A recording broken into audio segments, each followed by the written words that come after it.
Hello, everyone. Welcome to the Sleepless Cinematic Podcast, where we explore our shared love for watching and discussing movies recorded in the late after-work hours, often in lieu of a good night's rest. I'm Emilio. I'm Madeline. And I'm Julian. The three of us are colleagues at a Midtown Manhattan music school. Yes, music is what brings us together, but movies are what keep us together talking at the end of the night. So we've created some order to this ongoing trend by recording these conversations, considering an overarching theme while we cycle through 5 unique guidelines for engagement. You can email us at sleeplesscinematicpod@gmail.com. Seriously, we would love to hear from you. You can follow us on Instagram and TikTok for updates, highlights, clips, and other visual supplements to the audio we record at Sleepless Cinematic Pod. In addition to these main episodes, we record and release bonus one-off episodes as we see fit. While we do this, you, the listener, can count on the three of us doing what we've grown to love, foregoing sleep for a discussion about movies every other week. And this week, we continue our current cycle of movies related to politics with a category that we call Suggestion Box, where one of us elects a film for the group to discuss. At least one of us will be seeing this movie for the very first time, and differing opinions may or may not be held among us. We are going to be talking about Elia Kazan's 1957 film, A Face in the Crowd. It is written by Bud Schulberg, and it stars Andy Griffith, Patricia Neal, Walter Matthau, a couple other people. Yeah, this is a wonderful movie. I cannot wait to get into this one. It should be really fun. Yes, I'm very excited. Yeah, before we do, we have a guest today, and it is someone that the three of us have enjoyed from afar for some time now. She is a writer, a director, and a producer who has a strong presence out there in the social media landscape, and she creates audience-forward content that challenges the norms of media as we know it. She's the kind of person that makes me wish that I could just clone myself so that that clone could just bang through a watch list of interesting stuff, from Studio Ghibli films to independent American cinema to streaming TV.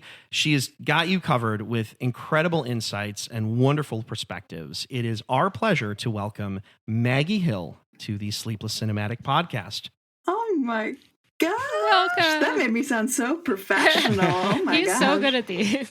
I was like, I feel like I'm at the Emmys and I'm like walking up to the stage. That's what It's we like, try to this do is her here. third time. Well, we do try to roll out the red carpet for people who are cool with staying up as late as we do, because that's what we do. Maggie, Yeah, baby. thank you so much for joining us. I have to say, the three of us have been fans of yours for quite a while. We just, I go on Instagram and it kind of just pops up that, Maggie's posted something. I'm like, all right, I'm going to sit here and watch this. I'm going to see what this is about. We really, really That's so enjoy your work. nice. It's so well done, and like he was kind of alluding to, it encompasses a really broad scope, I think, of things that you're interested in talking about and getting your audience excited about, and we are definitely included in that. That's so nice. I feel like discussing movies or film or whatever can often feel so limited in its scope just by what people decide is worth talking about. But I always say the only beginning to film criticism or analysis, whatever, is to just ask why Yeah. or be curious or excited about something. Totally. And the way that y'all introduced that made me so happy. That's what's coming across. Yeah, it totally is. Yeah, I think that's the big thing is whatever you post, there's a really specific angle that's exciting you. And I do think that that's something that speaks to us in a big way. That's kind of how we take in and digest movies as well. So we're delighted to have you, and we're excited to, have you in the mix as we discuss this film, A Face in the Crowd. I will say should not be confused with a film called The In Crowd, which is a movie from 1999 that by all accounts is absolutely horrible. It tried to be one of those teen young person dramas with like a horror thriller twist about popular people and cults of personality, but it's bad. There's not a single name, by the way, in that movie, if you go to look it up, resembling anybody that like we know now, or even we knew like 5 years after the movie came out. 2% on Rotten Tomatoes. This is not a good film. Ooh. It's certainly not the movie we're talking about. So A Face in the Crowd, not to be confused with The In Crowd. And, along some very different lines, A Face in the Crowd should also not be confused with Faces of Death. which is Yeah. the controversial 1978 Mondo horror documentary style film that, includes a lot of footage of supposedly real scenes of dead people. People who have listened to this podcast know I worked at a video store for about 3.5 years. geez. The Faces of Death series was oddly popular. Oh no. Yep. So yeah, definitely not that. Definitely not. Seems like a very video store type of movie, though. Yeah. I guess. Yeah, I know. for better or worse. This film is also not to be confused with The Mirror Has Two Faces, Yes. which is 1996 film directed by and starring the great Barbara Streisand, which is the one film directed by her that I have not seen.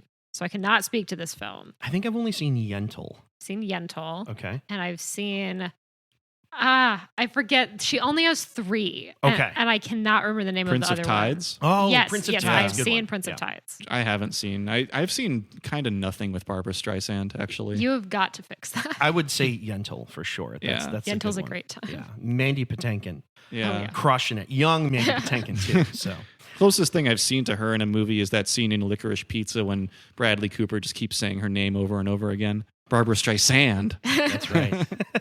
Guys, my friend almost hit Cooper Hoffman from that movie with a car. Oh no. Ooh. And I just feel like I needed to add that. Oh my gosh. That does sound a little terrifying. Yeah. Yeah, I drive a little tour bus around a movie studio, and he was on the movies lot driving his little car, and my friend didn't see him and almost fully with our tour van Wow. Oh, no. slammed him in the side. Oh man. I'm glad that everyone came out unscathed, and thus we got Licorice Pizza. Was this before or after that movie? It was after, so you guys would have been fine. We would still have that scene Yeah. to reference. Absolutely. Yeah. Cool. We should also say we should not confuse A Face in the Crowd with Eyes Without a Face, Oh, which is a really cool and very trippy movie. It's a French film from the early 1960s directed by Georges Franju. Cool movie.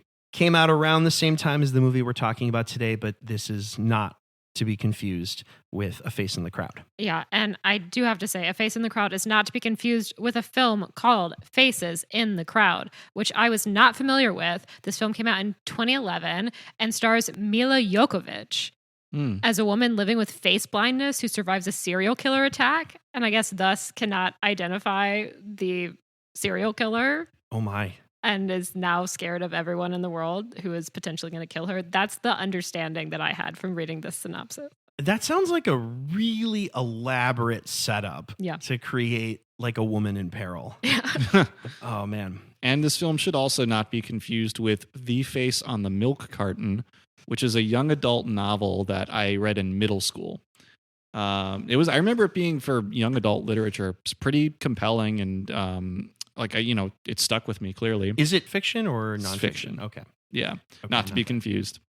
Wonderful. Yes, none of these are to be confused with A Face in the Crowd. This was a suggestion on my part. So I saw part of this movie on TV. It was over 20 years ago at this point. I really only remember Andy Griffith being extremely loud. That's about it. But 5 years ago, I watched the movie Bamboozled, Yes. which totally floored me. Spike Lee. Yes, Spike Lee. And Spike Lee has talked openly about how there were a few movies from the 1950s that influenced that film.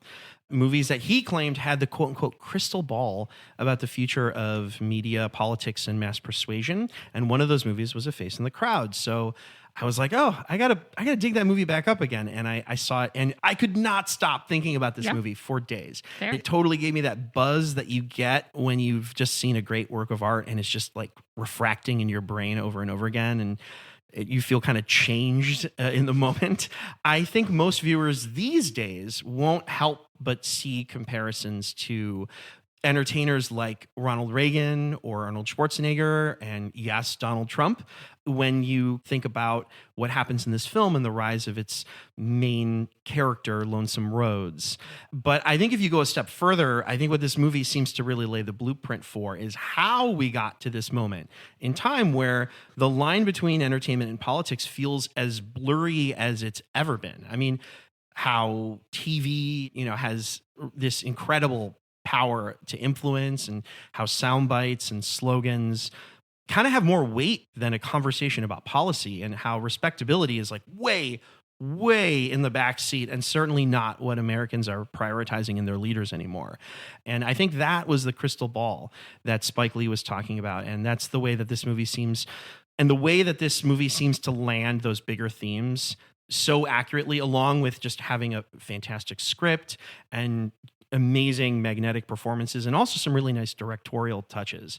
I mean, I'm just going to come out and say, I think this is a flat out masterpiece. And on top of it, just a very deeply important movie. So I'm excited to get into it. Totally. I really, really enjoyed watching this movie. This is my first time seeing this. It absolutely seems like a movie that my parents would have put on at some point. I'm kind of shocked that I haven't seen it. That's right. You were like a TCM kid. Oh, yeah. I was a TCM kid. My dad was a social studies teacher. So, like, this is absolutely up his alley. And I'm sure he has seen it many times. I have not. This is my first time seeing it.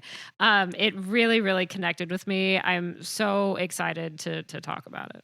Yeah, and for me, it was like I kind of hadn't heard of it before you, Emilio, suggested it.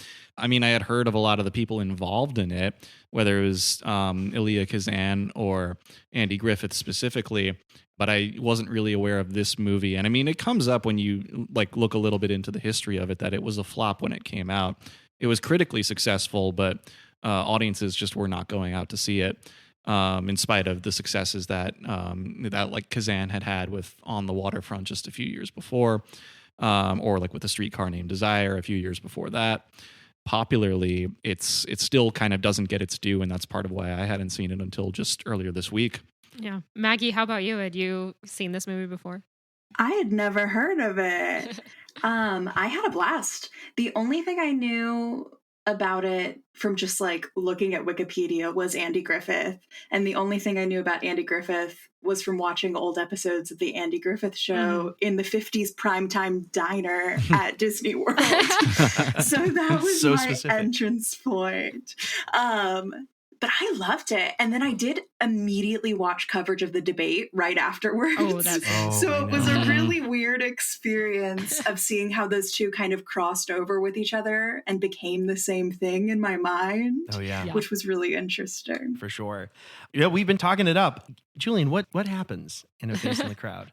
All right. So this story takes place in rural Arkansas, or it begins in rural Arkansas in the 1950s. As radio journalist Marcia Jeffries visits a local jailhouse to record an episode of a program called, fittingly, A Face in the Crowd. And she records a seemingly unremarkable, at first, drifter with a guitar who is named Larry Rhodes. However, in spite of the expectations of his peers, Rhodes quickly becomes a popular media personality with his brash demeanor and quotable quips, and he earns the nickname Lonesome Rhodes along the way. His fame starts local before taking him to Memphis, Tennessee, and eventually all the way to New York City, at which point high-ranking politicians, businessmen, and other power brokers realize the influence they can extend by way of Lonesome Rhodes. As his celebrity increases, so does his ego, and the more people he absorbs into his orbit, the less he is able to nurture the connections he's made along the way, particularly with Marcia, who may be able to influence Rhodes, the man, not the name, to the greatest degree. Well said. Thank you. I was going to say, there is such a backstory. If you look into Elia Kazan and Bud Schulberg, you see that they were once in the Communist Party for a couple of years, and then during the early 1950s when McCarthyism was kind of on the rise. Yeah, the House Un-American Activities Committee. That's correct, yeah. They famously gave names, yeah, which was extremely unpopular at the time in the artist community. Yeah, and Kazan not only named names, but the next day he takes out an ad in the New York Times that's basically, and I don't regret it. Right. So he was very intent on doing this. That was his second time appearing before the committee. The first time he did not name names. That's right. Second time he did. Although there is definitely a nuance to this story that I think often gets glossed over, which is that both Kazan and eventually Bud Schulberg too had become disenchanted with the Communist Party because they could see the harm that it would potentially do to America. And even though that often, comes across as them naming names as an endorsement of the capitalist supremacy of America. It's more complicated than that. Yeah, I definitely do not take it as, and suddenly they're fully fledged capitalists. Goodbye, Right. communism. I do think that the criticism that they often get is just that this was a very contentious time for artists and for particularly liberal artists and obviously communist artists. Like, this is the time of the blacklist. Like, there are people who Right. never work again. And they also, I guess, could have been threatened with that if they had not names. So it's a difficult decision, I think, for anybody who was put into that position. Yeah. Yeah, that was such a kind of sliding doors moment in Hollywood and the kind of greater movie industrial complex of the time. Yeah, it's a hard thing to weigh in on, and I'm not really I don't really want to do that now. We're not experts, and it's been 70 years. Yeah. But I do think it's an interesting reflection of what was going on at the time. And I do think Definitely. that because this movie is so full of ideas, like you were saying, it's not like they left the Communist Party and then were just full on capitalists. They were questioning I capitalists. do think as well, in that moment of kind of like a showcase to the American public of the open relationship between government and Hollywood Yeah. is something that comes directly to the forefront and then becomes fodder for writing. Yeah. Where you Mhm. can have this situation where it can feel like you're in full creative freedom, but suddenly there's this higher power or this relationship that's being questioned and opened. And what a wonderful thing to then take and put into your artwork that sparked that relationship in the first place. Yeah. I like that. Yeah. And I think also like the two of them being able to come together, like two people that have this shared experience of having to testify before Congress, before the HUAC. I like that kind of what you were saying, Maggie. They're able to take that experience and then turn it into art. And I think that that's beautiful. And to add to both of your points, there's a short documentary on the Criterion Collection DVD of A Face in the Crowd that, I mean, it's just kind of about the legacy of the movie. And there were some historians, and they're saying that if you look at the films Elia Kazan directed both before and then after he had to testify, there's a nuance to his post-testimony films that was not there beforehand. That there was like kind of a, I mean, I guess it reflects a certain jadedness, you know, a greater depth of human experience from like On the Waterfront onward. And I think it really comes into quite clear focus in A Face in the Crowd. Totally. Very cool. So I know that, Maggie, you said your familiarity with Andy Griffith was watching some of the show at Disney World. But I watched a lot of this show when I was growing up because I'm from North Carolina. Andy Griffith, famously from North Carolina. The town of Mayberry does not exist. It is a fictional town, but that is the town that they live in. In the Andy Griffith show, everyone says it's based on Mount Airy, which is where Andy Griffith was born. And as a native North Carolinian, he's just an incredibly nostalgic presence for me. And I think that a lot of people do have think of the Andy Griffith show when they think of like the small town South. I don't know if those of you not from the small town South agree with that. For whatever reason, that show kind of eluded me. So I did not grow up with Andy Griffith really at all. But Fair I love enough. that you did, because I know that a lot of people did. Yeah. Julian, New Yorker, resident New Yorker. What's your experience with Andy Griffith? So truthfully, before this movie, almost none. It's crazy to me. Yeah. I mean, I understand why that would be, because like I've been aware of, you know, this being a canonical American television show for a long time. I've been aware of that, of its reputation, but I think I've never seen more than just maybe one or two clips in passing while channel surfing when I was younger. I'm about to frustrate you too. I, for the longest time, thought that Andy Griffith was the name of the Ron Howard character. I mean, he is very central. Yes, he is. But like for the longest time, I was like, it's not the name of an actor named Andy Griffith. That's not even Yeah. his character's name in the show. Right, it's Andy Taylor. in Yeah. It's a the little show. bit how like on the Dick Van Dyke show, like the character he plays is not Dick Van Dyke. Exactly. Yeah. Yeah. Maggie, how about you? What do you know about Andy Griffith? I'm from North Georgia, so I know a little small town South. Yeah. But I was a Hanna-Barbera and Davy Crockett kid. Fair enough. So I would be walking around just being like, born on the mountaintop as like a 5-year-old. So that was my small town. Fair enough. But to me, like, because this was so ingrained in me, this is like hearing people have never seen like I Love Lucy or like didn't know who Lucille Ball was. Like that's how ingrained he was in my life growing up. The titular character in the Andy Griffith Show, Andy Taylor, is an elected official. He is a sheriff and kind of keeper of the peace in Mayberry. And I'm interested to get into a little bit of comparisons between Andy Taylor and Lonesome Rhodes because they're very starkly different in a lot of ways. I first want to start by just going through a little bit of Andy Griffith trivia for you guys. Andy Griffith's first big role is in a play called The Lost Colony. Are you guys familiar with not the play necessarily, but the concept of the Lost Colony? Nope. I believe so. Does this have to do with Roanoke? Yes. Thank you. I, again, am not sure if this is taught to children outside of North Carolina. I do know about Roanoke, but I Okay. did not know that there was a play or some sort of intellectual property called Lost Colony. Yes. So Until this moment. The Lost Colony is a historical play that is based on the tale of the Lost Colony in Roanoke. And he apparently was in this show for several years. It's one of those shows that essentially has like a little commune where everybody kind of lives together and puts on this show over the course of several years. So he played many different roles, including Sir Walter Raleigh. So that's very exciting to me as someone that was taught about the Lost Colony like every year of elementary school and who took a field trip to Roanoke.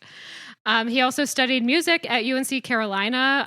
And I feel like I loved hearing him sing in this movie. Oh, yeah. He has got pipes, and you can tell that he is a trained like classical singer. Well, I'm sure we'll get into his guitar playing later. We will. Don't worry. But the He singing, had such A+. like Blaze Foley vibes. Yeah, Yeah. totally. Mhm. Yeah, for Definitely. sure. And I really love in that first scene in the jail when he is, kind of riffing and improvising some. Like he has this monologue that's spoken and then he'll interject with song. And he just has this he's this powerhouse vocalist. But prior to this film, he was primarily a stand-up comedian. He released an album of a monologue called What It Was Football, which is like the most Southern thing that you can possibly come up with for a comedic monologue. And he began appearing on television and later on Broadway. He was nominated for a Tony, but lost to Ed Begley. Oh, Ed Begley Begley. Sr. Right. And yeah, Andy Taylor, the Andy Griffith title character, is Sheriff and Justice of the Peace, and he is very laid back and level-headed and always has a piece of sage advice for his son, Opie, Not Andy Griffith. not Andy Griffith, and his friend, partner, and possibly cousin, it's made unclear, Barney, played by Don Knotts. Right. It's almost like, how the stereotype for Full House is like at the end of each episode, the dad would like have some sort of like moral Yes, right. conversation with one of the children. It was very much that, I Right. think. Yeah. But in like the late 50s, early 60s. He also seemed to be fishing a lot. Yeah. There's a lot of fishing. A lot of fishing in that show for sure, which I'd say is fairly accurate to the culture. Oh, absolutely. So that's just a little bit of like my spiel about Andy Griffith. I feel like having not seen this film associated him so much with the show and with this like more like earnest, Wholesome. folksy, wholesome Yeah. hero that watching him in this is such a stark contrast Yeah. for me. I could see that. So I did not watch the Andy Griffith Show, but I do know the play that he was known for before his film debut, which is No Time for Sergeants. I am a huge fan of those 1950s teleplays, Yeah. and No Time for Sergeants was one of the first comedic teleplays that was put on, and it was a massive hit back in 1955. It was such a big hit that it ended up launching the Broadway play that he was also in, and then ended up launching the film that he was also in. So he went 3 for 3 on that one. One thing he does do a lot in that play is he does a lot of speaking to the camera or to the audience. So breaking the fourth wall is something that he's very used to. And I think that that was something that was a big draw for Elia Kazan when they were first looking to cast the character of Lonesome Rhodes. Because he has this charming personality and it kind of draws you in, and a gift of gab. Yeah. So I do feel like I was ready for when I returned to A Face in the Crowd, and I would say seems to check out with Andy Griffith's show. Absolutely. Well, I think that casting is so purposeful because the beginning of this movie wants you to trust him. Yeah. It wants you to be a part of the crowd. It wants you to find him charming and exciting and morally maybe right, but kind of brash and the voice of the people. Yeah. And it's why I was so confused when we got to the height of his stardom and there was still like an hour and 15 minutes left. Yeah. Well, he gets really successful, but then there are all these kind of personal entanglements that start happening. And that's kind of what fills in the last hour, as you said. And it's so funny, too, because when you first meet him, he kind of looks like a cornered dog. Like he gets kicked by one of the guys. He's like hiding under his guitar case or whatever. Exactly. And then it's like also the first thing he says basically is like, what's in it for me? Yeah. And he says it right away. He lets everybody know, right away. Like he gives her all the signals. He's like, isn't this a wonderful guitar? Better than any woman I've ever known. And it's like, that is an immediate red flag, I think, for anybody. It did feel like I was hearing my uncle tell a story. Totally. That's another small town South thing. Yeah. Possibly. But I was like, oh yeah, I'm sitting around the back of a porch. Yeah. There's like lightning bugs in the air. Somebody's telling their tale. Yeah. So it felt homely to me. Yes. Even though it had that language, Yeah, for sure. Yeah, I totally agree. I mean, I knew so many and know so many men like this. I mean, I think that they also took a lot of inspiration from preachers. Oh, definitely. For like Billy Graham. So he feels very much like a small town preacher.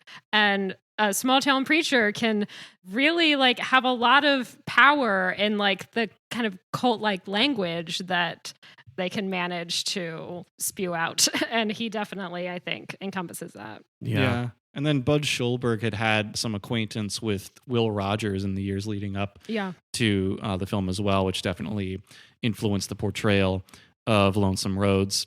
This story was in existence before the movie because it was a short story that Bud Schulberg had written a few years prior. And Bud Schulberg was pretty disillusioned with the film industry in general and wanted to focus his writing talents more on just literature.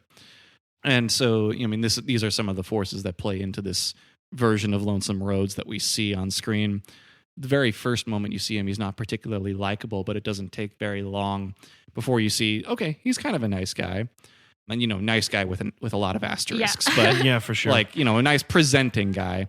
Throughout this movie, I thought of like the kind of circumstance where, you are living your life, like you don't think that you're ever going to do it any differently. And then some kind of opportunity comes along that just changes fundamentally what instincts you have. Totally. I mean, like a movie we discussed very early on in the run of this podcast was A Simple Plan, the Sam Raimi movie from 1998, where, I mean, that comes up big time in that movie where there's just these ordinary small town people who are just presented with an unimaginable amount of money. And then these manipulative instincts come out in them that they might never have known were there otherwise. I think that's maybe an interesting point to dig into is it his rise to fame and power and success that ends up kind of corrupting him? Or is he kind of always like this? Like, I feel like we get some hints that maybe this was there all along. Yeah, Maggie, sounds like you want to say something. Yeah, I think so too. Yeah. Yeah, I was rewatching a little bit of it earlier tonight, and when they first leave Pickett and they're like on the train, as soon as he boards and he turns around, he's like, "I'm so glad to get out of that dump" or whatever. And she gives him this look, and he's like, "No, I was just kidding. Yeah, you know me better than that. I'm just kidding." But even once the train pulls away and he's like waving goodbye to everyone, and as soon as he passes, you get this like shot of him just like his face sinks. Yeah, like I'm no longer being watched. I can drop the mask. Right. Mm-hmm. I would argue from the absolute get-go, he's kind of a prickly jerk of a guy. He is given the incentive to perform for this radio show. He's supposed to be there a week, but he will be let out the next day. And what does he do? Instead of singing something that maybe he had already had rehearsed, he comes up with his own thing that is actively mocking the sheriff right away. Honestly, kind of loved Yeah. it. Oh, yeah. You I know, was like, justify. get that guy. Well, I got thoughts about that guy later too. Totally. And it pulls you into his orbit that he can think that fast on his feet, and that he has this devil may care attitude. And he's speaking truth to power. Exactly. Yeah. But And I feel like as his power grows, his relationship to power doesn't. So then you're the authority speaking to other authority as if they are still above you, and your actions have larger consequences than they did when you were in a one-room jail cell. Yeah. So it's this instinct that in the moment, because you are punching up, isn't a negative. But if that attribute of a person is never examined, never grows as they grow, then it becomes a negative because it becomes punching down in a really weird way. wow, Yeah. that's Excellent well point. put. And yeah, I mean, I like, Maggie, that you put it as punching up, because at the earlier stages of the fame of a guy like that, that's what can really draw people in. That contributes to the populism. You know, it can be a thin line between punching up and punching down. And there's a lot to love about that early chapter of the movie, but I think my favorite moment from that is when I forget exactly the status of the man, but he mentions this local rich guy has a pool in his yard. No, and that's It's the the sheriff. owner. Or it's the No, owner it's of the owner of yes. the radio station. Like yeah, the Marsha's owner- uncle. the owner of the radio station has a pool in his yard, and all the kids flood there, to use an appropriate term, Yeah. Yeah. on this hot summer day. And of course, before that, he tells everybody to take their dogs to the sheriff's house, and he's overrun with like 100 Once dogs. again, loved it. Yeah. Absolutely. 10 out of 10. Yeah, who apparently was running for mayor. Yeah, he was running for mayor. Yeah. Yeah, it was part of the reason they got Rhodes. So there was a deal between them that the owner of the radio station and newspaper would help elect the sheriff. Right. If the sheriff told them where Lonesome Road was. Right. Right. Yeah. Gosh, I know. I think that's another thing too that you see throughout the movie is all of these little handshake Oh, deals, these like phone calls where you're like, so you scratch my back, I'll scratch yours. I just want to add a couple other things too that contributes to the shitheel nature of Lonesome Roads. Right away, all he's doing is macking on Marsha. Like, Oh, yeah. and in ways that like are playful, but also like kind of uncomfortable. Yeah. And then Marsha's uncle, who owns the radio station, he goes to his office Yeah, and and he's falls like- asleep on his chair And like has at his his feet desk. propped up on his desk. Exactly. Yeah. So it's very clear that this guy, he's totally out for himself.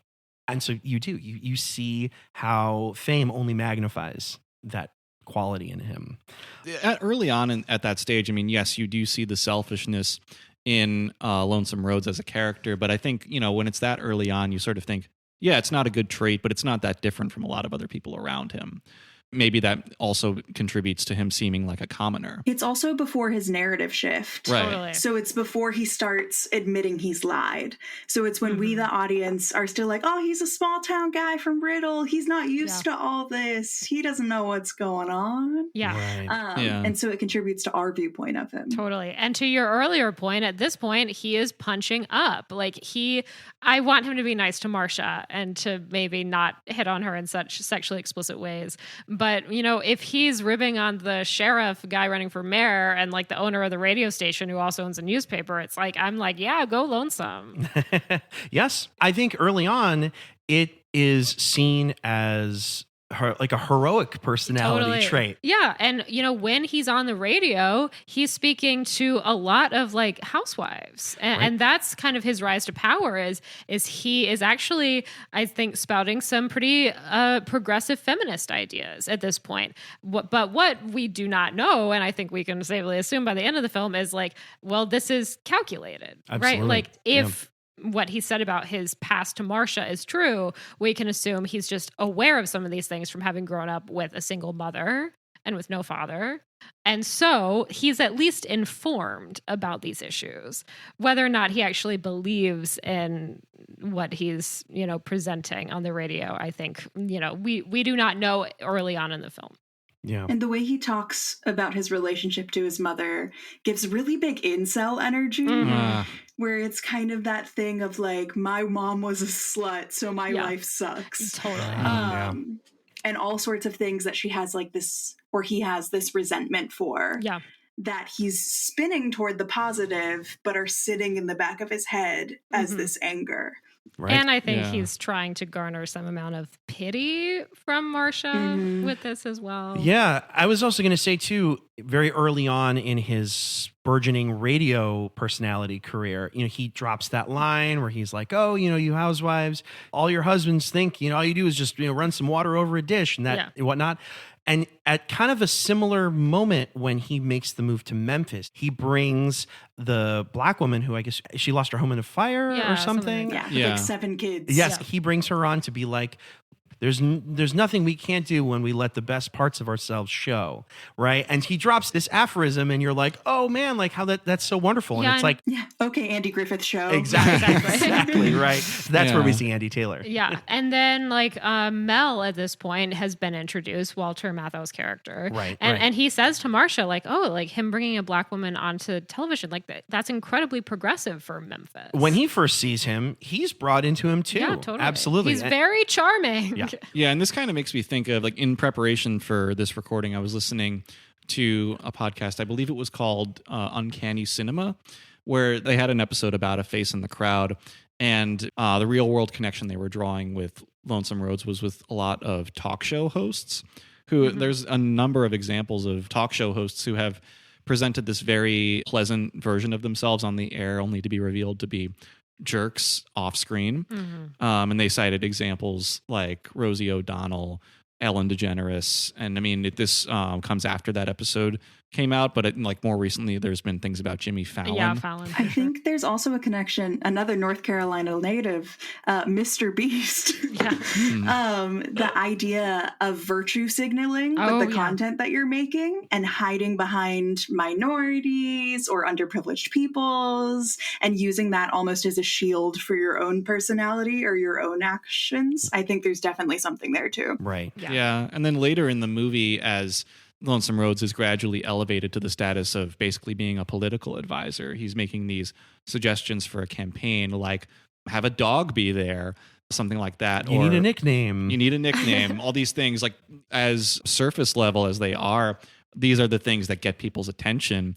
Yeah, it's the whole like, would I have a beer with this politician? Yeah, that's a great way to put it. I absolutely do not care whether or not a politician is somebody that I would want to like hang with. In fact, I maybe actively want people that I wouldn't want to hang with. You don't want to go bowling with Kamala? Okay, I would absolutely go bowling with Kamala on the record. Yeah, I would too. Embarrass myself bowling in front of Kamala. But like, I mean, I'm thinking now of something that Emilio, that you and I said off mics a few weeks ago, which was that like there's very few politicians that we would want to consider ourselves like fans of. And that even someone like Kamala Harris, as pleasant as a persona as she presents to the world, like I know I can't stand by everything that she stands for. And I think ultimately this film is good with reminding you that you don't know these people. You don't know celebrities. You don't know politicians. These people are strangers to you and they are feeding you a particular narrative. And we as like voters have to still make our best educated decisions based on their policies and their voting records previously and things like that. But ultimately, anybody in the public eye is crafting a persona for us to witness. Yeah, but speaking of anybody in the public eye, I mean, there's the crafting of the persona and then there's the influence that it has. And speaking too of Kamala Harris, I mean, we're recording this just 2 days after what appears to be her only debate with Donald Trump this election cycle. And immediately after that, another very well-known public figure, Taylor Swift, publicly endorsed Kamala, which led to a surge in fundraising for her campaign. And, you know, when like Taylor Swift is not a politician, but with as much influence as she has, she undeniably can affect politics. And, you know, it's fitting to that, you know, we're talking about Lonesome Rhodes, that she's a musician.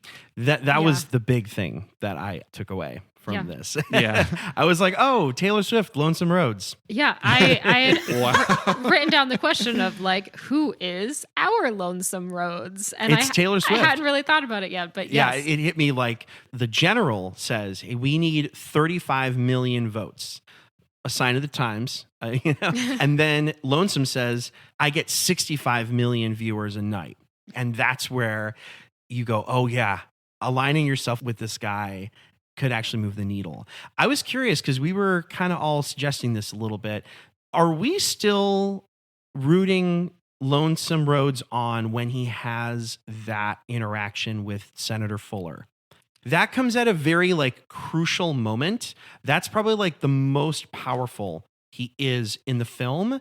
Now he's using that in order to just prop up somebody who he doesn't really care about, and that he's willing to be bought and sold, even though I think earlier in the movie he struggles with that. So I'm just curious, are we no longer rooting for him? I think they very purposefully wrote in his insulting beanie in that scene. Because he calls him a bum, downtrodden, a piece of shit, basically. Yeah, basically, yeah. They're like, look at my dumbass friend.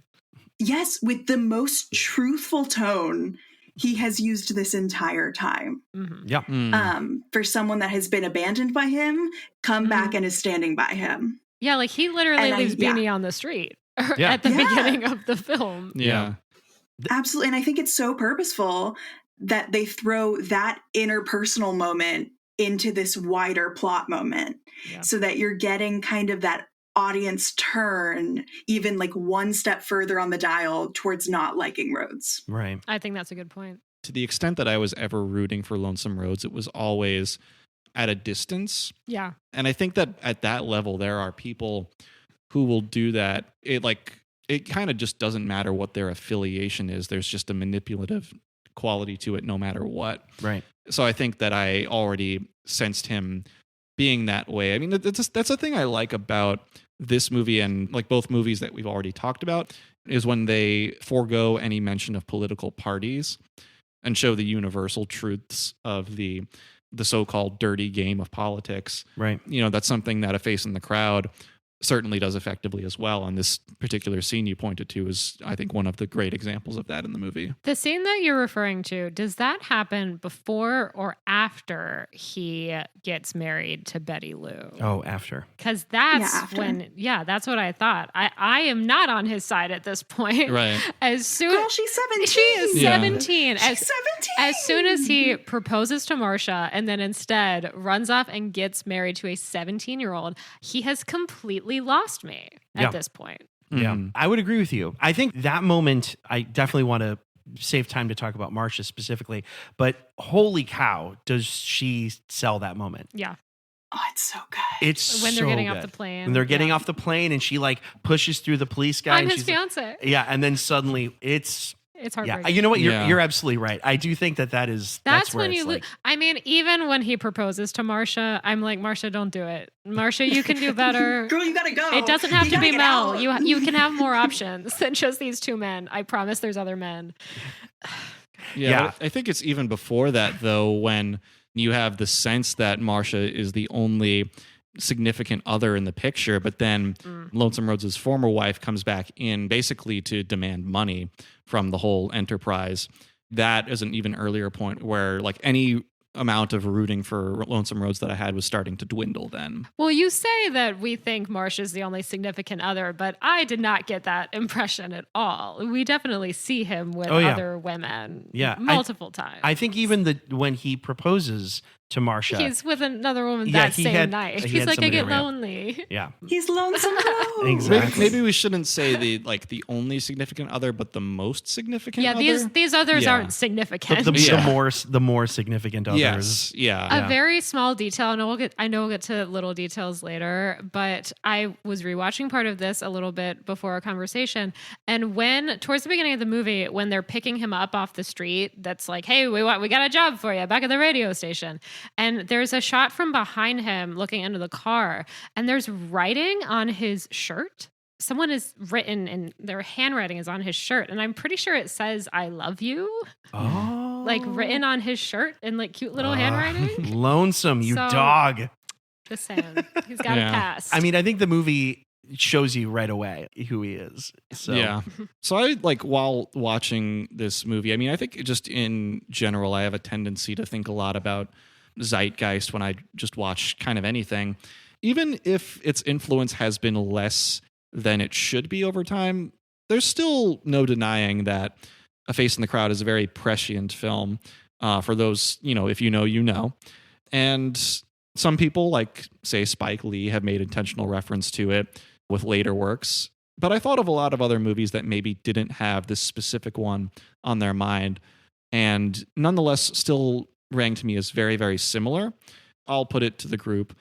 Were there any other notable films or just stories, not even just films, that came prominently to mind as you were watching A Face in the Crowd? I mean, the first one I had to think about at the time of this recording, the most recent episode we dropped was an episode about 2 movies about Bob Dylan. One is the documentary Don't Look Back, and then one is Todd Haynes' I'm Not There. We talked on that episode about how I'm Not There directly references A Face in the Crowd in a couple of different ways. And one of them that you had caught, Emilio, because at the time you were the only one of us who had seen the movie, is that in Heath Ledger's section of I'm Not There, the movie poster of the film that his character is starring in, Grain of Sand, is a direct reference to A Face in the Crowd. Yeah. It's all the same font and everything looks exactly like it. So, and I think both Heath Ledger's character and then also the Woody Guthrie character directly quote A Face in the Crowd, and I'm Not There. Yeah, so I just had to put a call back in for that one. Yeah, I feel like you could throw Velvet Goldmine from Todd Haynes in there too,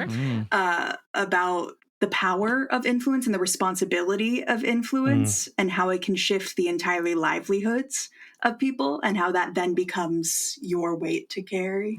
Yeah. It's part of that. And since we're talking about Todd Haynes, like, I honestly didn't think of this before now, but you can say similar things about May December too.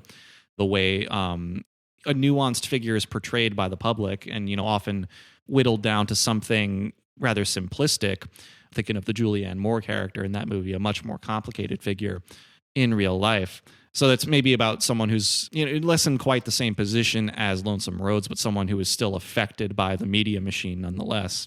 Or even the Natalie Portman character, who also we true. see turn that complicated woman into a one-dimensional woman at the end. Right. And it's like such a switch. Yeah, and the Natalie Portman character is one that we, at the beginning of the film, are supposed to kind of trust, how she seems to be she's like the adult in the room. And then we kind of see throughout the film that she has just as nefarious of intentions as everybody else. Yeah. True. I took your question and I thought of another movie that we talked about in this podcast and another movie that's very meaningful to me. Mm-hmm. I couldn't help but think of the movie Heathers. Because bring it all back to Heather. Marsha and Lonesome Rhodes are so much like Veronica and JD.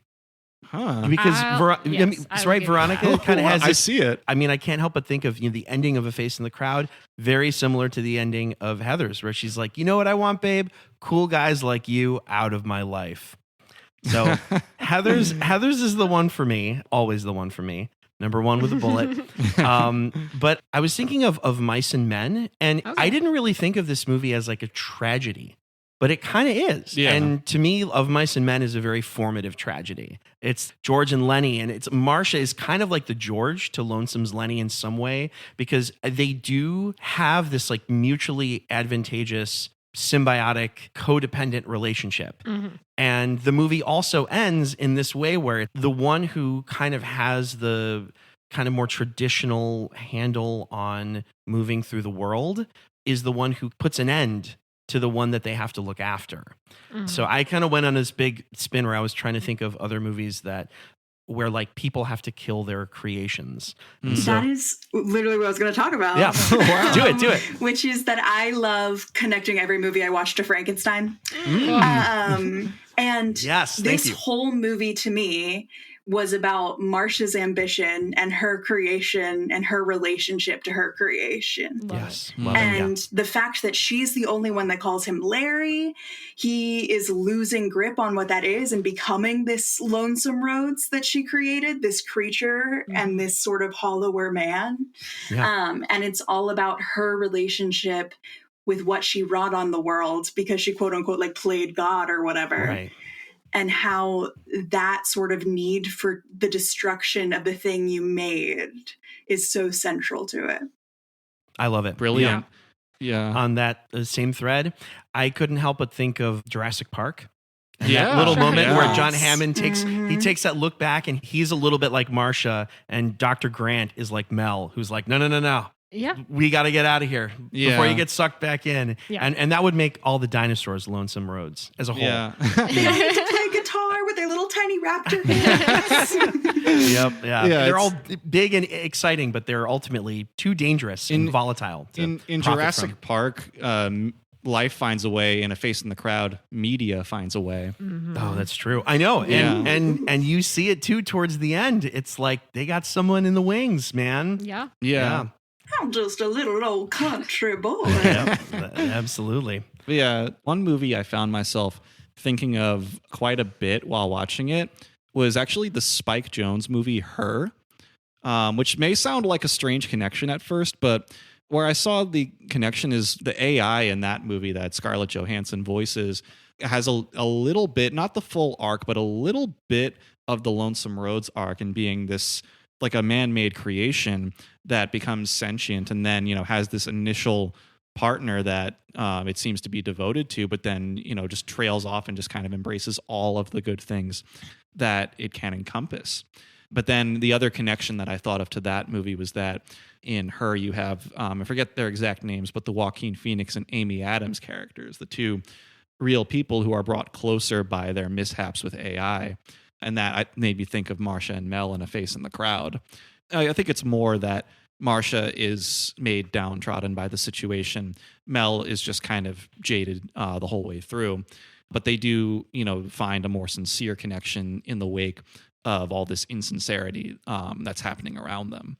So that was one of the connections that I thought of. And then there was some broader themes across bigger filmographies that I thought of too. And there were two filmmakers in particular who came to mind, one of which who may or may not, I don't think will be particularly surprising, is Martin Scorsese.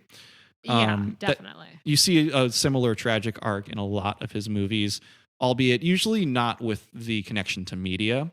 And then the other filmmaker who I thought of while watching A Face in the Crowd, maybe is a little bit less apparent at first, is Sofia Coppola. Okay. I think there's an air in a lot of her movies. I've seen most, but not all of them, that I think can easily be summed up by the phrase, it gets lonely at the top. Yeah, totally. I just watched Somewhere for the first time. Which I saw years ago, but what did you think of that? I really enjoyed it. But yeah, I mean, the It Gets Lonely at the Top definitely is apparent in that film. The father kind of main character in that film is an actor who has recently come across a lot of success and is living a very empty life until he kind of bonds further with his daughter. Yeah, maybe it's just because it's the most recent one, but I was thinking a bit of Priscilla while watching A Face in the Crowd, because I think that, as that movie portrays it, that Priscilla is kind of brought into the picture a little bit like Lonesome Roads, as, just this ordinary person who is embraced by a higher force, a higher power, but she kind of exits the story a little bit more like Marsha. Yeah. Emancipating herself from this toxic male counterpart. And I mean, while there is, and also someone who is like a very significant media figure too. Yeah. I mean, it would not surprise me, but I don't know for sure if A Face in the Crowd is a film on the mind of either Scorsese or Sofia Coppola, but I certainly see echoes across their movies. Yeah. That's cool. I hate to say this because it makes me seem like a really bad cinephile, but I didn't realize this was the same director as Streetcar. Oh, yeah. That's fine. That's fair. And as I was watching, I was like, I know I haven't seen the full movie, but this really feels like Streetcar. Yeah, totally. Yeah. And as someone who hasn't seen the full movie, but I've seen the play done on stage several times, I found so many similarities between the relationships in those two things and the dynamics of power and creation and what people want and what you get when you get too close to the sun. Right. Yeah. I like that. Totally. Yeah. And there was also, of course, at the end, the Marsha yell. Yeah. That was exactly the Stella yell. Yeah. And it really cracked me up. I was thinking the same thing while watching. I did it in my bedroom by myself. Yeah, you can't not. Nice. I hope you didn't shred your voice the way that Andy Griffith did. I was I was watching it with my wife, and she was just like, I can't listen to it. I'm hearing nodes form. Yeah. That's like another thing about this movie. It's not just Andy Griffith, but like there's a couple moments where there are these just like very evocative, if unpleasant to hear, vocal tics. Forget exactly when it is, but I think it's either Lonesome Rhodes or it's Mel who leaves a room that they're in while they're talking, after they're talking, and she just kind of quietly cries to herself. Oh, yeah. There's this groan that you just cannot forget when you hear it. Isn't there a scene earlier on where she's like kind of hyperventilating too? There's one where she's having like a manic episode while smoking in the corner of a bar. That's which it. was wild. That was a little later. That was one of our last conversations with Mel. By the way, I wanted to ask you guys, what do we think about the Mel character? I like him. Like, he's clearly the movie's conscience. Yeah. But I'm curious to hear what you guys have to say. I don't feel like I was completely sympathetic for him the whole time, but I did always appreciate his presence as a character. I think that Marcia is without a doubt the most sympathetic character in the story. Probably more to a T the audience proxy. But I think there's a degree to which Mel is the audience proxy to maybe a little more of the like omniscient third person kind of audience proxy. Yeah, he's kind of barely part of it. You know, like he's brought in Memphis, and then when he appears in New York, I'm like, wait, you're still here? Because I'm like, weren't you assigned by the studio in Memphis? He's like a writer on the team before. But he's a writer on the team in Memphis, and yes, and in New York. Yeah, that's what I'm saying. Because he writes the intro for The Face in the Crowd. I knew he was a writer, but I was never entirely sure how close he was to this. And then we see his relationship with Marcia. It seems like we miss a few steps. He's been friend zoned pretty hard. Yeah, but I'm like, what? I think I'm confused about their relationship because clearly they trauma bonded real fast. They did. Totally. Yeah. Because they're in that writer's room with like 10 people when we first transitioned to New York. And it's that kind of like, oh, the coworker where the only thing I do is complain about the job that I have vibe. Yeah. Yeah. Which I think became more compelling with the book and the bar conversations and everything. Yeah. But it was really fast. I had a feeling, though, because they talk about it, they'd known each other from some past experience. That's what I'm confused about. Well, I think you've seen it multiple times, and I've only seen it like 1.5 times. So I kind of missed that. Yeah. When we first meet him, there is some type of introduction that Marcia makes. But she doesn't necessarily say anything that she couldn't have just easily been told. She just says, like, this is Mel, and he's been assigned as your writer by the studio. Like, right. She doesn't really say anything that would require any sort of prior relationship. They're also the only two characters that mention the school they went to in their introduction. Yeah, she's Sarah which Lawrence. I thought was really interesting. Speaking of which, I don't think I wasn't going to bring this up. Yeah, so I mean, like Marcia mentions that she studied music at Sarah Lawrence. I studied music at Sarah Lawrence. There we go. Yep. Yeah, and I mean, I have to point out too that that's, you know, at the time that she went there, it was still an all-female school. What I'm not sure about, I'd have to look this up, is whether they had majors back then, because they don't now, and they're known for not having majors. Did she say majored or studied? She said majored. Okay. Yeah, so it's like either that's like, I don't know if anyone involved in the film and in the writing, Bud Schulberg or whoever, had like any direct connection to Sarah Lawrence, or if it was just a school that served the writing needs. Yeah. Awesome. Can we talk about Marcia? I would love to talk about Marcia. Guys, I love Marcia so much. I love her so much. Why don't you kick this off? What is it about Marcia that you love? I love an ambitious woman making terrible decisions. Because it's so clear that she wants to prove herself. Yeah. At the beginning of this, she's like, I'm a young upstart in the 1950s, and I had this cool idea. And she immediately does the thing where she kind of lies to him and takes the microphone out anyway. And you see she has a little bit of gumption behind her. Right. But that ambition slowly becomes this massive, self-destructive, all-encompassing need to succeed. And I'm going to use the Sarah Lawrence information to start my campaign that Marsha's a lesbian.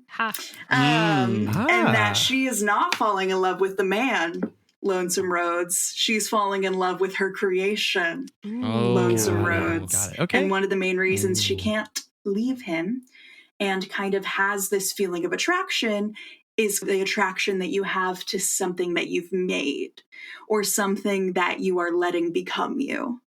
And that was her character to me. It was this woman who could not let go of what made her successful, despite it causing her so much pain. Yeah. And she allowed it.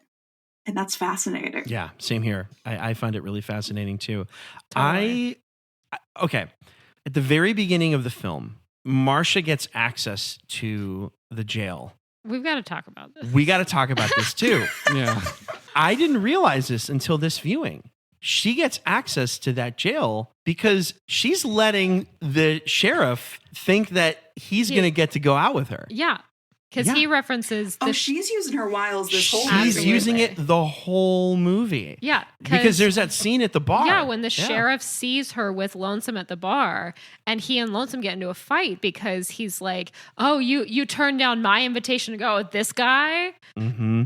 Yeah, okay. So first of all, wild concept. I'm going to do my radio show in a jail and huge invasion of privacy for these inmates. They're just trying to get some sleep, clearly. Yeah. But she is so captivating. I loved you used the word gumption, Maggie, and that's a perfect word for her. She's so comfortable in what she does. And she's either majored in or studied music, but she's got like the broadcasting bug, and she created a face in the crowd. This is her brainchild, not just Lonesome Rhodes, but even before she comes across him, like this is her idea for a show to go out and to encounter the people, the regular people that you don't hear on radio. And I think that's so cool. I also think it's very telling that her radio show is called A Face in the Crowd. So there's already this thing where she's shooting higher, like she's dressing for the job that she wants. Yeah. She wants this to be bigger. She doesn't want this to be a radio show. She wants to find someone who's going to be on TV. And even when she's in this jail of fully men, she isn't one bit rattled by any of totally. them. Like she can go in there and command the room. And that is so cool for a woman in 1957. Totally. Arkansas. It was also fascinating because her uncle, when they found Lonesome Rhodes, was like, hey, you do what you need to do to keep him here. Oh, okay. Right. I was like, God damn. I know. You're absolutely right. He's like, we're not going to just let him walk out of town. Yeah. And she immediately agrees. Yeah. She's like, yeah. Yeah. I was struck as part of Patricia Neal's performance of Marsha that, like, for basically the first half of the movie, I mean, it feels like that smile is more or less fixed on her face. Yeah. Her face does so much throughout the movie. Yeah, I mean, her face does so much, but for a while, it's not like static, but, you know, that smile is there. And it really, I think that really conveys her, like, desire for media prominence, too. Not that she wants to be specifically that face, but she, you know, wants to be working this machine. I can relate it to a personal experience that I've had with a big name television show where a few years ago I attended a taping of The Daily Show while Trevor Noah was still the host. And one thing that, I mean, it might sound obvious, but I never realized it in quite so much detail until I was actually there at a taping, is that, you know, even when the camera was not on him, he had to smile all the time. And sounds exhausting. It looked exhausting. You know, when you can actually look at someone's face with the consistency that you get as an audience member, it becomes palpable in a different way. And in Patricia Neal's performance, it rang very similarly to me for the first about half of the movie. Yeah, because it, like, her sparkle gets dulled throughout the film. It does. Like, and not in that she's any less captivating as a performance, but like with Marsha as a character, as she gets like further and further entangled in Lonesome's web and he starts to go off the rails, like you can see how it affects her. Oh, and they dressed her in such dark colors and I hoods saw that too. And like pulling everything back. When you first meet her, she's in all white. Yeah. And at the very end of the movie, she's in all black. Yeah. Yep. And I remember too in that in the documentary on the Criterion DVD that someone, I think one of the historians, was pointing out that there are moments in this movie that are shot kind of like a noir. Like in one of the latter scenes that she has when she's talking with Mel in the bar, the way that the room is lit around her and the way that she kind of like sinks her face into the shadows. Yeah. Big noir energy there. Totally. Yeah. There's another shot in this movie that always gets me, and it is a huge Marsha character moment. After the whole stuff happens with the mattress owner in Memphis, and he kicks Lonesome to the curb, he's leaving the hotel. He stops by her hotel room and says, "We gave it a good go," or whatnot. And she pulls out the feminine card. She does. This is the first time I really realized it's like she has played that multiple times throughout the movie. And to your point, Maggie, it's like that's one of the first real big moments where it's like, what can I do to preserve this thing I've created? Yeah. Yeah. And I would argue that she does that too with Mel. She seems to have strung that guy along quite a bit as well. So she's getting every free drink at the bar. Yeah. I know, right? I mean, I kind of think this is her movie. Yeah. Oh, yeah. In that moment, it was when I was like, oh, she doesn't love him. Yeah. Yeah. Was that scene. Because I feel like it was still questionable. You know what, too? I remember, when she accepts his proposal, she says, like, don't hurt me. She is not in control of herself. That's what made me think of Heathers, actually, where it's like, it's this character that there's a tractor beam on them. And maybe it is the creation that she's the one who pulled him out of obscurity and gave him his name and gave him his first opportunities.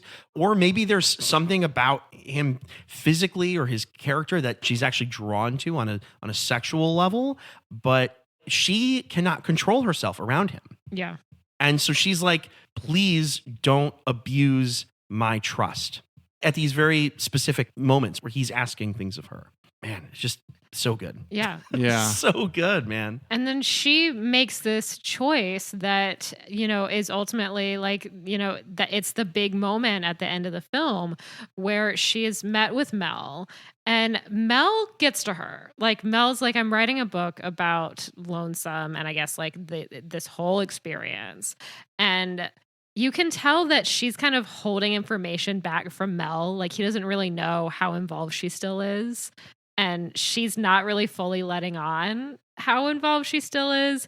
And then she starts to like, sprinkle the breadcrumbs like, oh, well, yeah, like, I'm keeping his crazier ideas off the air. And I'm like, I'm keeping people from getting fired. And it's like, I've still got control over this, but Mel's seen enough of this that like, he doesn't buy it. And I think she knows that. And when she goes to the studio, I just think that it's like finally Mel in the back of her brain kind of reminding her that like she has lost the power she had over him. Yeah. I was asking you guys earlier about Mel. His character says something very pointed and very specific at the very end. I'm going to get the gist of it.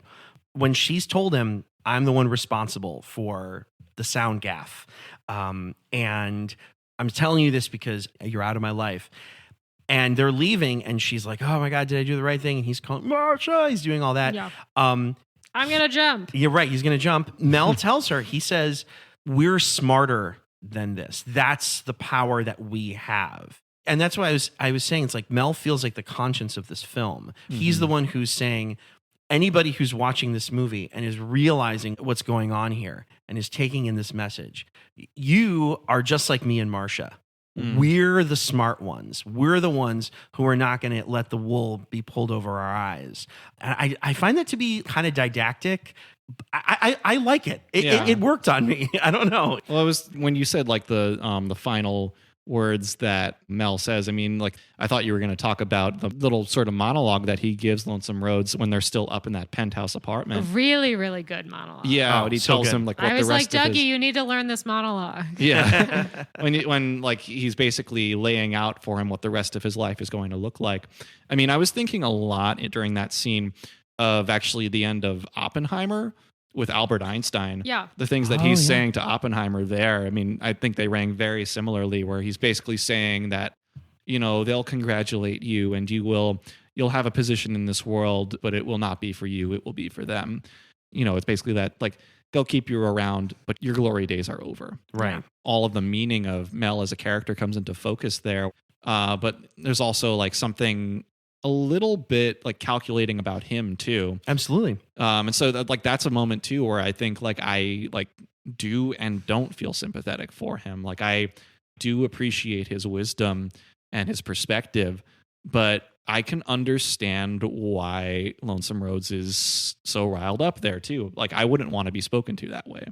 I think it was such a great final button to that too, to have the record player with the canned laughter. Yeah. Oh, Oh, yeah. yeah. Where it was like he still needed an audience. Yeah. Yeah, and Mhm. Beanie is the one. Yeah. Operating it. Go Operating. Beanie. Yeah. Honestly, what a guy. Yeah. Yeah. Like a true friend, that guy. Yeah, Yes. it's like the way that we talked about, like when we had our Spinal Tap conversation, the way the roadie came up in that movie. Oh, yeah. That's Beanie in this one. Absolutely. And then shortly before that whole sequence, I mean, there's this great montage that happens right after.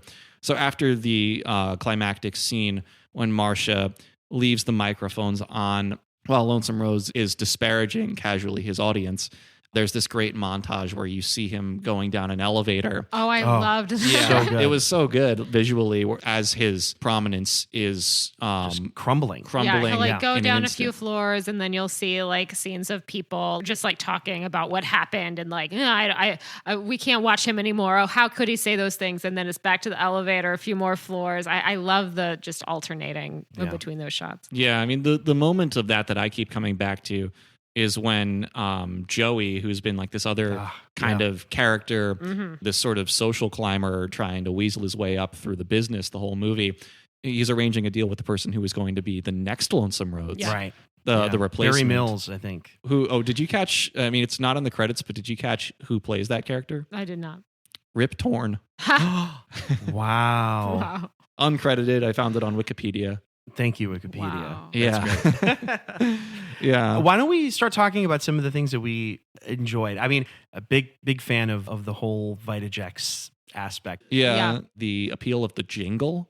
The Oh, yeah. Vitajex jingle is a good jingle. Yeah, like in one scene, you see Lonesome Rhodes just kind of riffing on it in a meeting, and then the next scene, it's a fully fledged jingle. There's 3 singers and singer/dancers performing it. I'm a bit of a sucker in film for seeing moments when something starts small and then immediately becomes big in after the next edit too. And then it's like, it's kind of referenced throughout the rest of the film how big Vitajex became. Yeah, Yeah. And I found that very interesting, how it's like, well, now, like what they accomplished is just part of the world that we're living in. yeah, Yeah. I don't know. I find the whole prescience of that kind of energy enhancer. It basically is like Cialis or Viagra. It's like that's like what they're trying to sell it as. Yeah. That was like 40 years before that was a thing. But they have the little animation of Vitapig. It's just like I don't know. I love the world within the world. I like the line where they say TV is the greatest instrument for mass persuasion in the history of the world, which I guess was true at the time. I feel like we later entered the internet era. That's Yeah. true. That is So- something that this movie did not predict. It's Although impossible. I don't think that takes anything away from it because it's just kind of reflecting the same principle in its own time. Right. Well, like Yeah. screens and Yeah. like a moving image and edited visuals, And right? the- I think, yeah. Parasocial access. Yeah, go. yeah. To people. That's a great term to use, parasocial. And also just, I mean, the massive spread of said access. Yeah.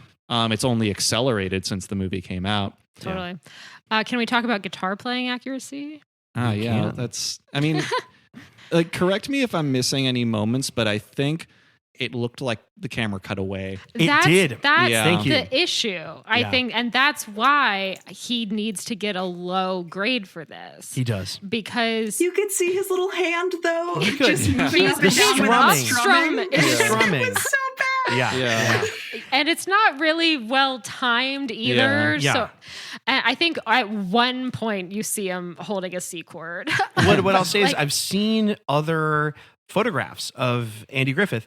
I think he actually knows how to play. That's what I had written down. But I don't know if it's a product of the time that maybe they weren't interested in like synchronizing things. Yeah, what I had written down is like, as I pointed out at the beginning of the episode, Andy Griffith studied music. Now, that doesn't necessarily mean that he knew how to play guitar at the time of this film, but I do believe that him having been a musician and having a degree in music, if they wanted to teach him a few chords on the guitar, he would have been able to learn them. Yes, yeah. So we're going to blame it on the filmmakers and not Andy Griffith. The editor. Low grade for the film. It does seem like he's doing his own singing, though. Oh yeah, 100%. And I love his vocals, and he has so much power, and I think the characterization comes across really strong in his vocals, particularly in like the first jail scene. Oh yeah, it's just like Free Man in the Morning. Free Man in the Morning. He's got this raw emotion that I just find so captivating. For sure. Yeah, but then going back a little bit to possible but not confirmed influence that the movie had. One little detail I liked. So I think it's the head of the mattress company early in the movie, whose name is Sidney J. Luffler. Yeah. I thought of another movie that has some very similar overtones to A Face in the Crowd. I don't know if it was a direct influence, but another movie that I've mentioned on this podcast before that has a character named Sidney J. Musburger.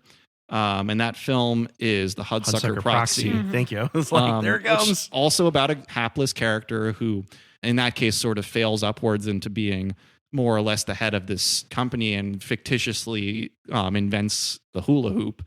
But, Sidney J. Musburger is the Paul Newman character in that movie, who's also like a high-ranking official of this company. And I thought, okay, Sidney J. Luffler, Sidney J. Musburger, I would not put it past the Coen brothers to make an intentional reference there. How about you, Maggie? Have any small details you want to point out?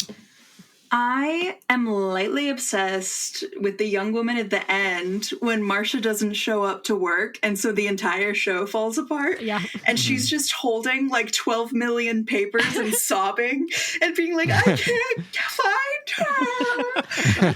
I loved her so much. I was like 10 out of 10 line read. Yeah. Thank you.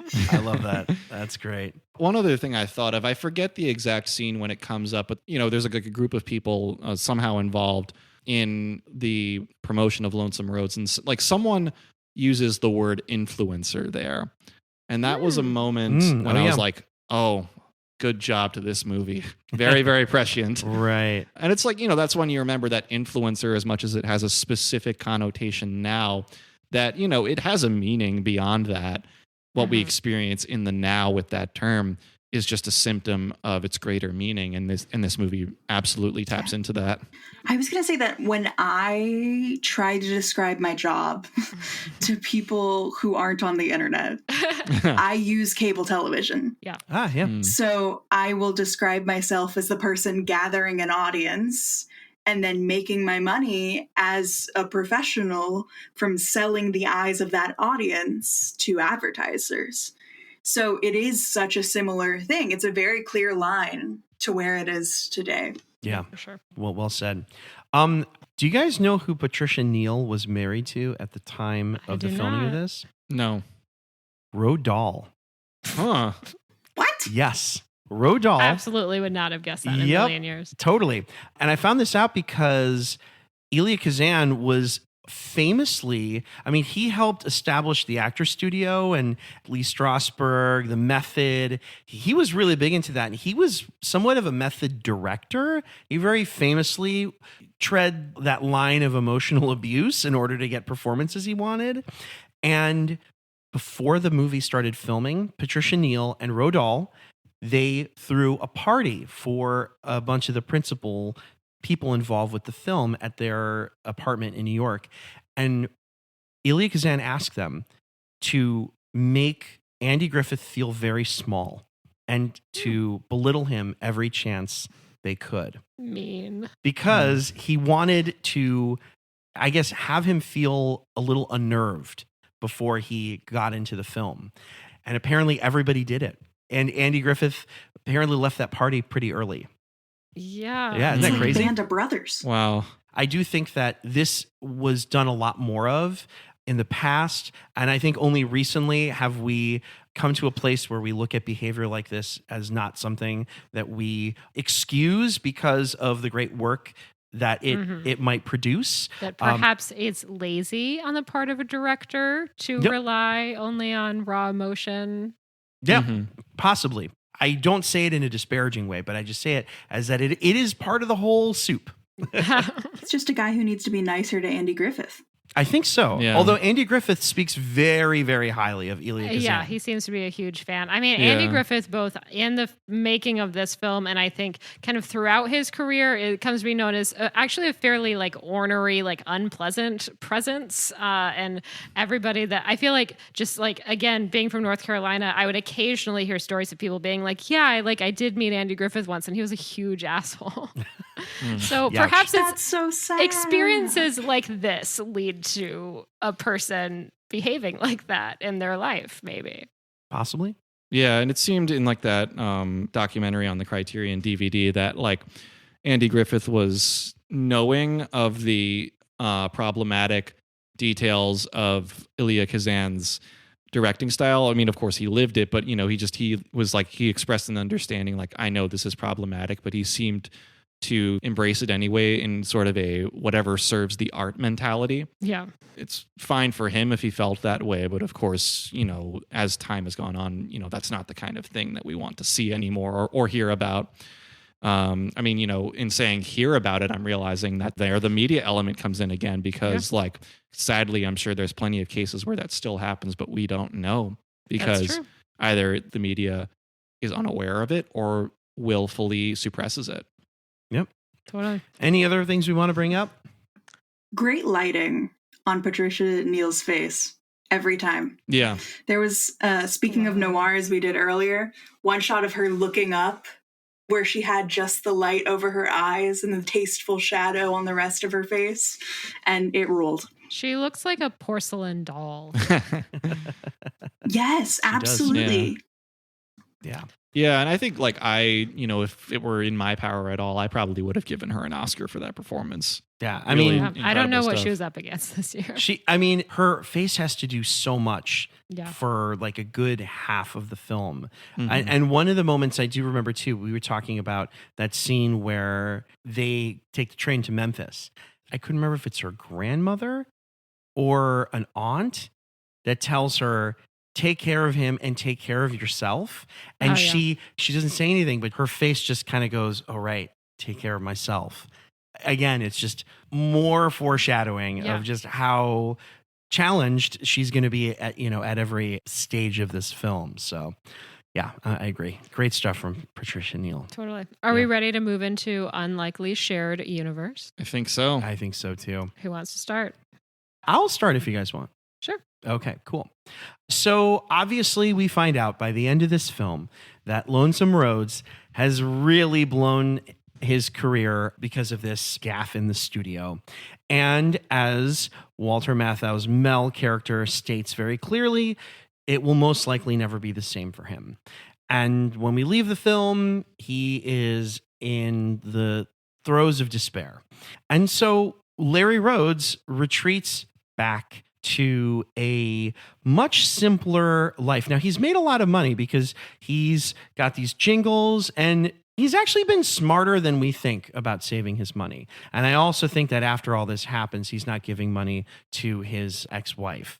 She even, I think, says something to the effect of, oh, I knew he'd find a way to blow it.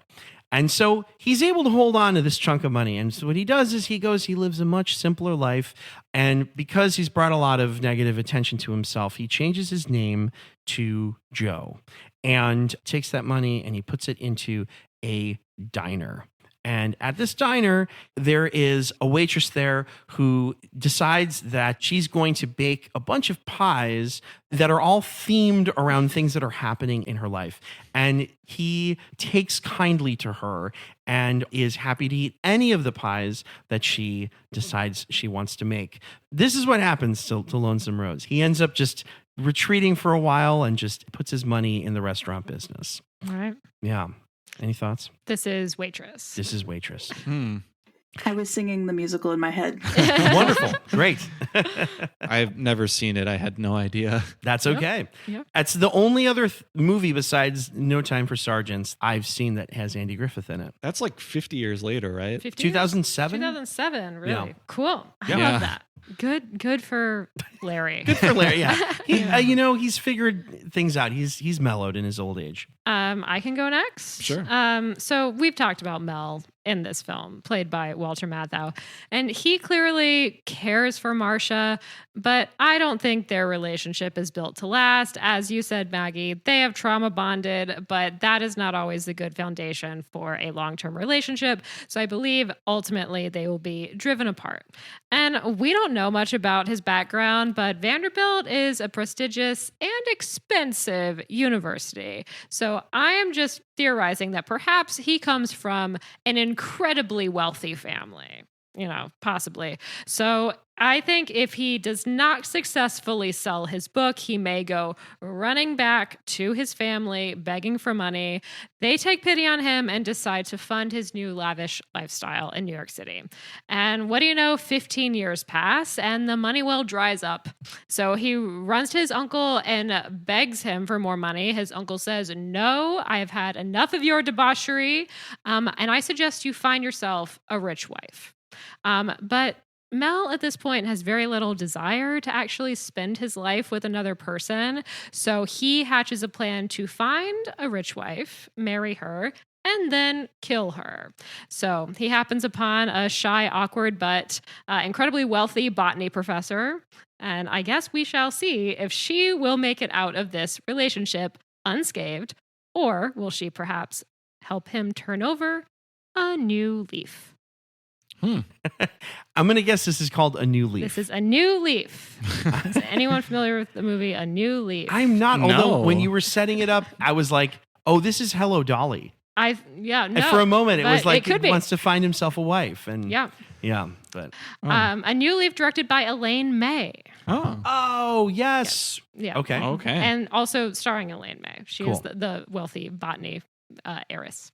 Awesome. Wow. I gotta- highly recommend A Cool. New Leaf. And yeah, by recommending it to all of us, I think you're turning over a new leaf in the process. Yes. All right. Well, I'll continue this, and I'd like to propose an alternate fate for this character, Mel. So maybe what you, Madeline, described happens. Maybe. Or maybe. Okay, well, one thing I think we can agree about is that Mel Miller is a jaded guy. Mm-hmm. And as we see him in A Face in the Crowd, he's entrenched in the world of media at that time, but understandably becomes disillusioned by this line of work after the whole Lonesome Roads ordeal. However, having ridden the roads wave up to New York City, he starts to feel pretty at home there and starts thinking that, he knows that he's talented, he knows he's skillful, and he wants to laterally transfer his powers of influence to city administration in one form or another.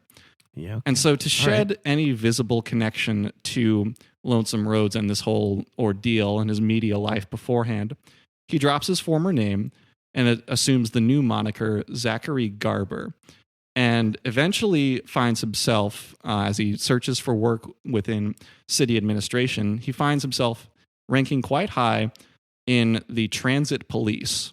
He wanted maybe a little more of a buzz out of this new life, but it still becomes a rather dull, unexciting experience with time that is ended one day in the 1970s when a group of color-coded bandits decide to hijack a lower Manhattan-bound 6 train, threatening to kill its passengers one by one until the ransom that they demand is paid.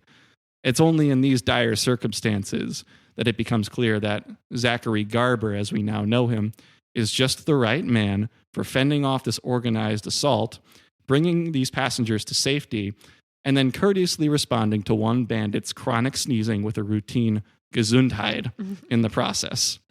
As soon as you said you were going to do Walter Matthau, I was like, you're going to do Taking a Pelham 1, 2, 3. I did the so same sure. thing. Yeah. I was like, it's Taking a Pelham 1, 2, 3. Yeah. Yes. And this is not Taking a Pelham 1, 2, 3, the Denzel Washington, John Travolta No. Taking a Pelham 1, 2, 3 that came out, I think, about 15 years ago. No, this is No. the original from Yeah. 1974. Well, like, who here has seen it? I know, Emilio, I've seen you've it. I seen actually it. haven't. I know you saw it. You saw it on 35 millimeter, right? I did Yeah. at the Film Forum a little more than a year ago. The response I saw to that from the audience, that had to be like one of the most enthusiastic crowds I've seen at a movie ever. Cool. All these New Yorkers seeing that movie on a hot summer day was like one of the most emphatic applauses I've ever heard. Cool. But yeah, one of the essential New York movies, as traumatizing as a lot of moments in that movie appear to be, it's just unforgettable. It also has a really great Hector Elizondo performance. Yeah. I think we all have come to know Hector Elizondo as like the guy in all the Gary Marshall films, the Pretty Woman, the hotel manager. But he's a certifiable lunatic in Taking of Pelham 1, 2, 3. Yeah. So if you're looking to see him go completely against the type that he'd get to be known for it in his older age, see Taking of Pelham 1, 2, 3. Also, Yeah. that movie has one of the best endings. Oh, it does. Yeah. It's The a- final shot of that movie is priceless. Is incredible. So Yeah. yes.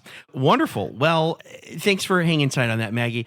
Any last things we want to say about A Face in the Crowd? We'll maybe let you start. Good movie. Recommend it. Yeah. 10 out of 10. Yes. Awesome. Yeah. 10 out, Ditto. That's all I have. 10 out of 10 is pretty strong. That's a pretty good endorsement. right Listen, there. Yeah. I had a grand old time. It felt like I was sitting on the couch with my grandfather Mhm. watching something he would have showed me. Totally. And it was a very comforting feeling while still being intellectually stimulating with some great performances. So I'd say it was a 10 out of 10. I Yeah. love it. That's great. I'm with that too. I think it's totally a 10 out of 10. And a big reason for that for me is that I think it really, no matter how many people have seen or will see it, I think it stands so tall as a parable about media, about the nature of publicity, about the rise and fall of a reputation, and the personalities that can exist around that. And I mean, we've come to this movie as part of a greater theme about politics, and it struck me while watching it that you can't deny the importance of politics throughout the movie, but there's a lot of moments when you're not thinking about it too. Yeah. In many ways, I feel like it showcases the personal toll of events that can have political ramifications, but it reminds us too of a point that came up when we were discussing Robert Altman's Nashville, which is that, to loosely quote the fictional presidential candidate of that film, Hal Philip Walker, all of us are involved in politics, whether we know it or not, and whether we like it or not. Well Right. said. I like Thanks. that. How about you, Madeline? I don't think I have anything else to add. Ditto to everyone. Great movie. I'm also going to say ditto to everyone. Thank you so much for indulging me on this one. Thank you for suggesting it. Of course. Yeah, and it was Yeah. great. and Maggie, thank you for joining us. Thank on you this. so much for joining us. Yes, Yeah. thank you Oh, very much. thanks. Absolutely. Thank you for having me. I- It was a blast Yeah. and a half. Real quick, where can people find you? Oh, well, I am on Instagram and TikTok as at the Maggie Hill, as well as YouTube coming up. Maybe a couple more essays headed y'all's way. Awesome. But yeah, I talk about movies, TV, and more, and try to get people a little bit more curious about the things they consume. I love that. Sweet. That's Oh. so cool. Also, are you on Letterboxd? I am. It is also the Maggie Hill, I believe. If it's not, it should be, and I'll fix that. Now, before we go, should we say what we're doing next? We definitely should. Yes. Why don't you start, because you're Yeah, for it. there's one that I'm very emphatically recommending for this one. So for our next episode, we finished our suggestion box now, and we're going to come up to our two-shot segment where we look at two movies with striking similarities. And one of those two movies, continuing on this theme of politics, is going to be another, I think, criminally underrated film, the 1969 Haskell Wexler directed classic Medium Cool. I'm excited to Mhm. Yeah. get into this. Yeah. The movie that should have been a star maker for Robert Forster, and just such a powerful docudrama that happened to be made at a really vital moment in American history. Very excited to discuss it. and to revisit it for this conversation. Yep. And we're going to pair that movie with Shampoo, which is a movie that I'm also kind of bringing into the fray here. It is the Hal Ashby directed film that has Warren Beatty's presence all over it, and I'm excited to get into that as well. So, yes, those two movies. That one's been a long time coming, hasn't it? Yeah. Kind of, sort of. Yeah. I guess when we first started talking about doing this, I was like, I want to have a conversation about Shampoo. Eventually, Maybe not yeah. on mic, but just, among us. Yeah. Well, we're going to do it on mic. Yeah. Yes. Yeah. Yeah. Very, so very catch us next exciting. time talking medium cool and shampoo. Yeah. Yes. Very excited. In addition to this podcast, you can follow us on TikTok and Instagram as well at Sleepless Cinematic Pod. And you can contact us via email. We would definitely love to hear from you. You can write to us at sleeplesscinematicpod@gmail.com. Now, I am not on Letterboxd. It looks like a lot of fun, but I am One of these not days. there. One of these days I'll do it. Yeah. How about you guys?